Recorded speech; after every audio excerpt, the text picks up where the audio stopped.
लाडकी बहीण योजनेसाठी 25,000 कोटीची तरतूद.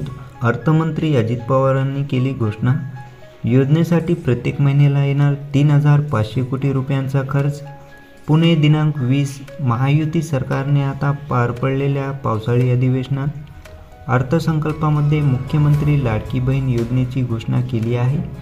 या योजनेअंतर्गत राज्यातील 2.5 लाखाच्या आतमध्ये उत्पन्न प्रत्येक महिलेला दरमहा 1,500 रुपये मिळणार आहेत. या योजनेची सर्वच चर्चा झाली आहे. मित्रांनो, राज्यात लाडकी बहीण ही योजना सध्या गाजत आहे आणि या योजनेचा लाभ घेण्याकरिता प्रत्येक महिलेने या योजनेसाठी फॉर्म भरावा.